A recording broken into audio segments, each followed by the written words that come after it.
बल और दाब के इस शानदार एक्सप्लेनर में आपका स्वागत है। चलिए सीधे काम की बात पर आते हैं। कभी सोचा है हमारे ऊपर मौजूद हवा के इतने भारी वजन से हमारा शरीर पिचक क्यों नहीं जाता? इस बड़े रहस्य को सुलझाने के लिए हमें सबसे पहले बेसिक चीज समझनी होगी। आखिर बल क्या है? विज्ञान में बल बस एक धक्का या खिंचाव है, लेकिन इसके लिए दो चीजों का इंटरैक्शन बिल्कुल जरूरी है। एक ही दिशा में लगने वाले बल हमेशा जुड़ जाते हैं, लेकिन उल्टी दिशा में वो घट जाते हैं। बल वाकई कमाल है।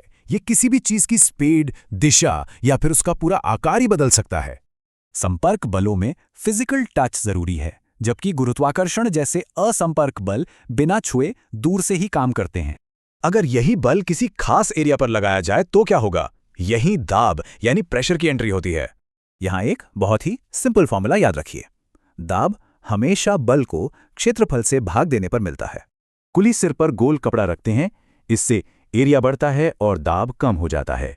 बात सिर्फ ठोस की नहीं है, द्रव और गैस भी अपने बर्तन की दीवारों पर जबरदस्त प्रेशर डालते हैं। तो अब वापस आते हैं हमारे सबसे पहले और मजेदार सवाल पर। हमारी पृथ्वी को घेरने वाली हवा का क्या? वायुमंडलीय दाब इसी हवा का वजन है। अपने सिर पर 15 गुणा 15 सेंटीमीटर के वायु स्तंभ की जरा कल्पना करें।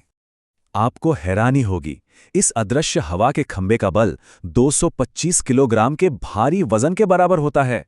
हम पिचके नहीं, क्योंकि हमारे शरीर के अंदर का प्रेशर बाहर के दबाव को पूरी तरह बैलेंस कर लेता है। रहस्य सुलझ गया।